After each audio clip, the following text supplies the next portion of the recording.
Good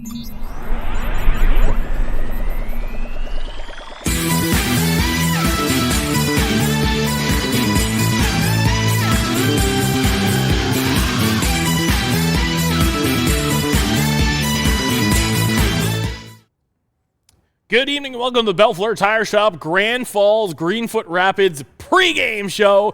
It's Friday night, which means the Rapids are back on home ice yet again to face off against an interdivisional rival in the Valley Wildcats. Well, you may remember the last time that these two teams faced off against each other. It, didn't exactly finish a low-scoring game. The Rapids came out with an 8-4 victory in that game in Berwick, which obviously took the lead in the season series 1-0. So, with that said, there is a lot to talk about on this edition of the pregame, including a brand new face that was added to the Rapids roster, and we're going to talk about that trade closer to the end of the episode, as well as a brand new Heat Index Player of the Week voted on by you, the fans. We will reveal that this episode as well. But first off, let's get down to business, shall we? We'll go with the tail of the tape for this game. The Valley Wildcats 6-20 on the season. The Grand Falls Rapids, on the other hand, 14-12-2. Who is leading the charge for each team, you may ask? Nathan Plemondon-Michaud, and, well, temporarily leading the charge for the Grand Falls Rapids. Drew Lutz scoring in goals as well. Plemondon-Michaud with 15 and Lutz with 10. Aiden Bent leading the way in assists and total points with 17 assists and 26 points. The captain of the Grand Falls Rapids, Jonah Leard, on the other end with 24 assists and 35 points for the lead in points currently on the Rapids team. Now, one theme that's been recurring over the last little while is the special teams. The Rapids still sitting first on the power play percentage with 21.3%. That's only a 0.3% more than the Miramichi Timberwolves. Sitting in third place on the penalty kill with 79.3%. And then on the other side of the spectrum, the Valley Wildcats have really struggled, not just to win, but to really get anything going, I guess we can say. The power play for them, 14.1%. That puts them dead last in the East Link South Division, and 67.2%, which is the lowest, not just in the South, but in the league overall. And man, is that tough if you're a Wildcats fan.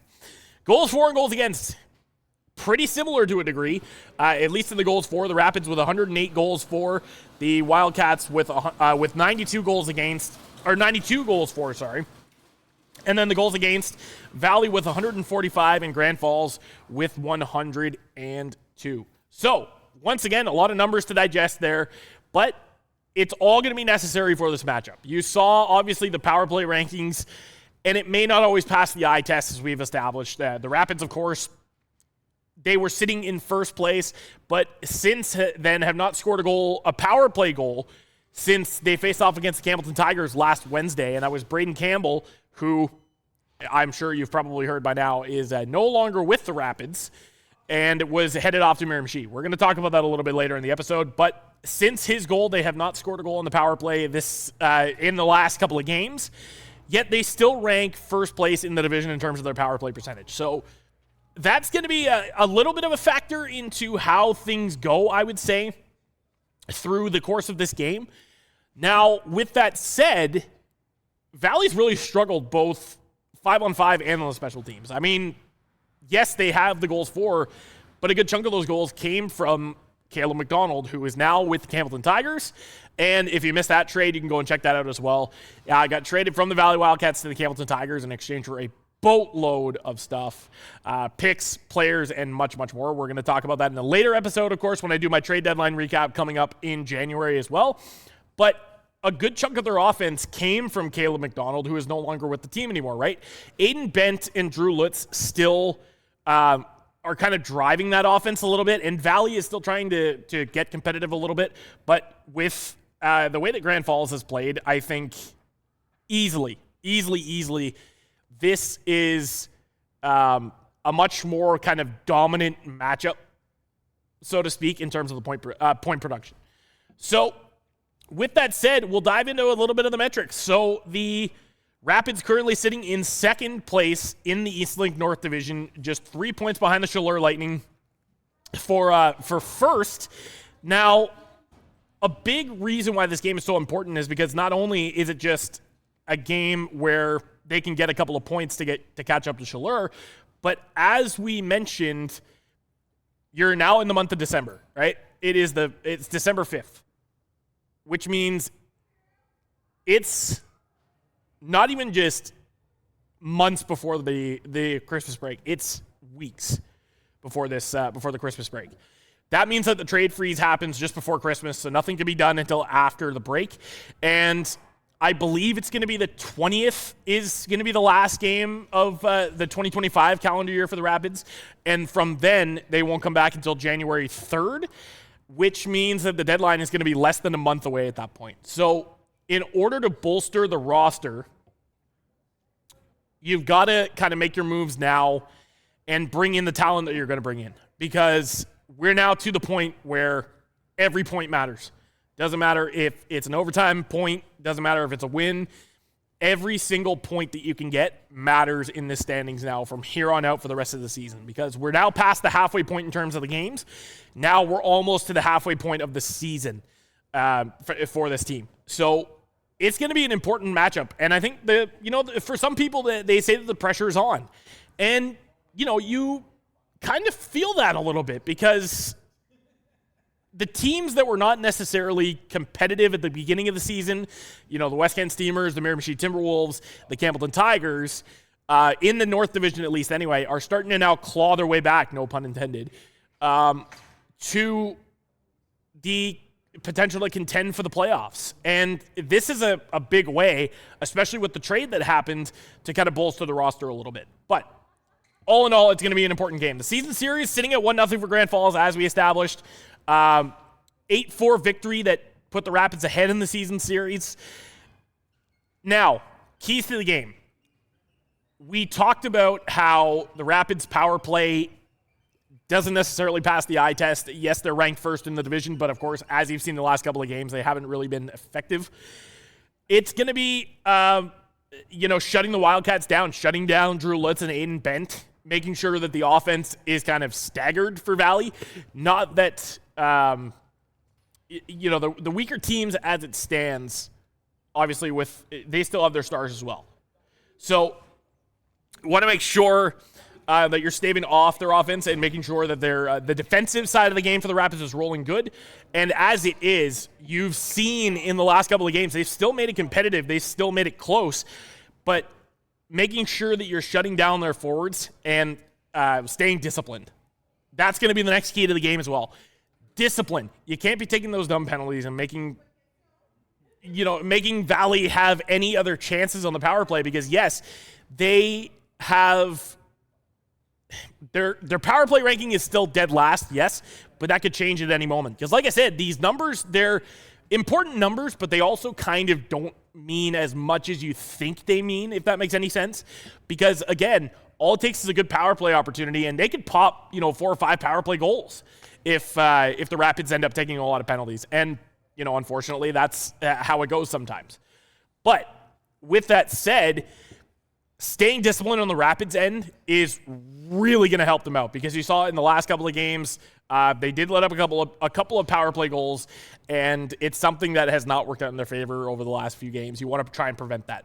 The third key to the game is getting on the board early and earning that momentum to start off the game. We saw, again, in the last couple of games,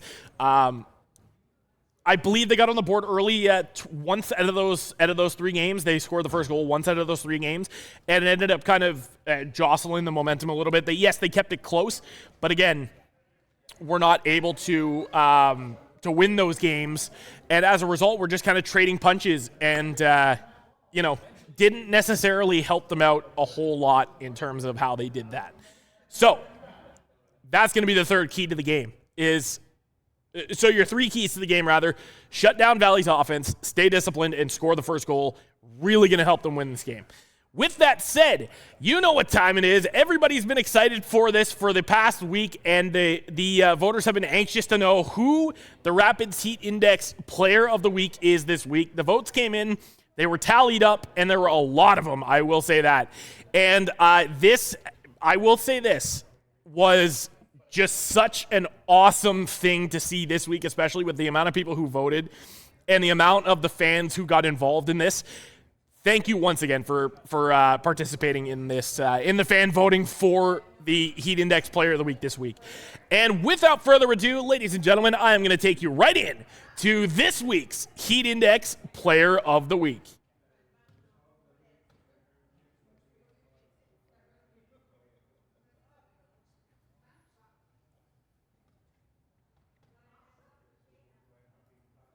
All right.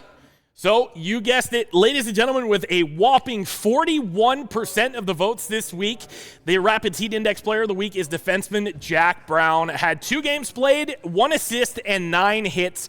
This is another example of why the intangibles also matter, because yes, you can be on the play, you can be the Player of the Week without getting a ton of points.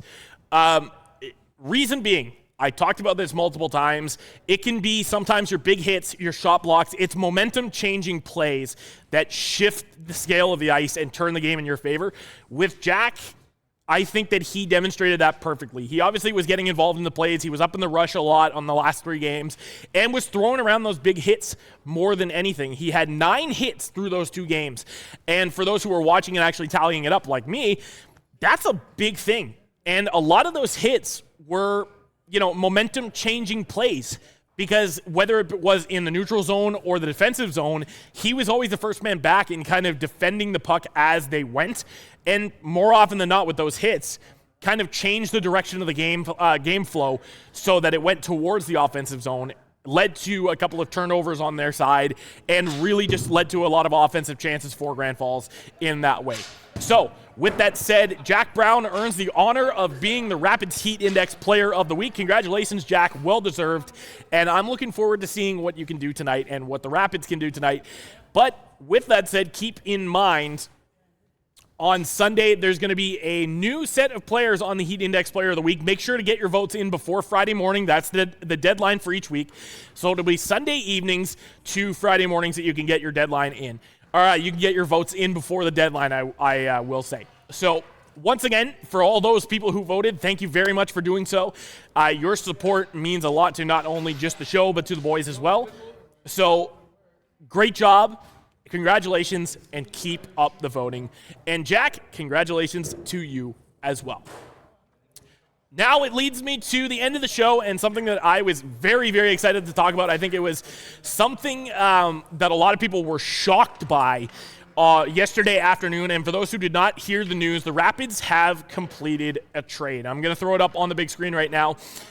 The Rapids trade Braden Campbell and Julien Avignon-Bourque, along with the rights to Jackson Summers, who was the 2nd overall pick in 2024, along with a conditional 2nd and 2 conditional 3rd round picks to the Miramichi Timberwolves in exchange for Cohen Miller and a 7th round pick in 2026, which is this year's draft.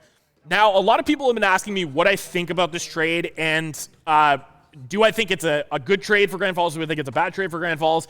I'm going to give you my honest feedback on this trade, and I think it's going to be a lot of what you expected. So you're losing, obviously, a couple of great quality players in Braden Campbell and Julien Avignon-Bourque.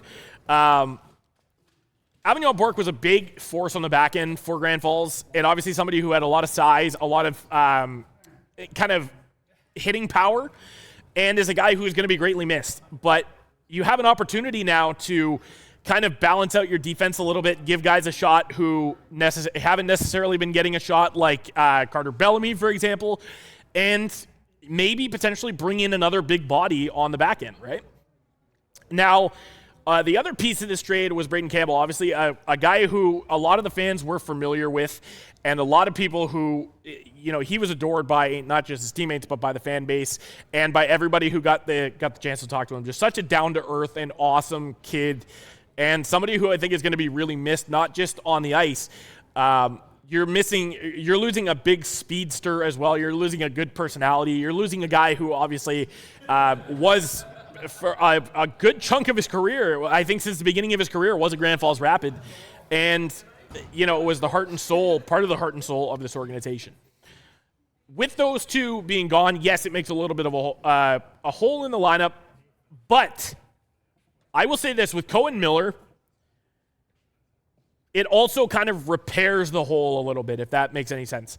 You're getting a guy who is 5th overall in league scoring, 35 points in 19 games this season, and a guy who has 7 power play goals this season. We were talking about how the power play needs to be more effective, right? You need somebody who's going to be able to drive the plays and to come up with like those big kind of those big kind of driving force plays on the power play. And that's exactly what you're getting in Cohen Miller. 16 goals this season, 7 of them are power play goals. That's what you needed. There's your top scorer. We were talking about at the beginning of the season how the Rapids were just missing a couple of pieces to go on a deep playoff run, and one of them was just that top 6 forward and that top 6 scorer. You've definitely got that in Cohen Miller. He's in the lineup tonight, actually, as a matter of fact, as well. Going to be playing on that first line. And I will, I'll tell you here. So it's going to be Francoeur, Plemondon, Michaud, and Miller to start off the game. He's going to be playing on that first line. I was going to put up the starting lineup for you, but I don't have it in front of me, unfortunately. Just that first line. But once again, just an amazing acquisition with Cohen Miller, right? Obviously, Avignon, Bourque, and Campbell they're going to be missed. There's no question about that. And obviously, fan favorites, not just around the community, but around the team as well. Just such down-to-earth guys, and awesome to get the chance to get to know them. But you're also getting back a real big star in Cohen Miller. Very excited about this trade. You should be too, and I think after seeing him play tonight, you'll understand why I'm so excited about this trade. Now, final thoughts. This is going to be a big game for the Rapids. Like I mentioned, at the beginning of the show, every point matters. Every time that you hit the ice, assume that it's going to be your season, whether it's playoffs, whether it's regular season. You want to fight for those points as much as you can. And it's going to be the home stretch here because, once again, we're in the back half of the season. And if you go on a 6 or 7 game losing streak, it could be your season. That being said, the Rapids are still sitting in second place in the East Link North Division. However, there's only 8 points that separate first from last. It's going to be intense. And with Valley most definitely going to want to get revenge for the 8-4 win in Berwick, the last time these two teams faced each other. Obviously something that they're going to want to get back for sure. With that said, I am going to go and start getting ready for the game. But thank you very much for watching. If you haven't already done so, don't forget to hit that subscribe button, hit the little bell notification for all future content, and we will be back for the Bellefleur Tire Shop Grand Falls Greenfoot Rapids post-game show coming up in the lobby right after the game.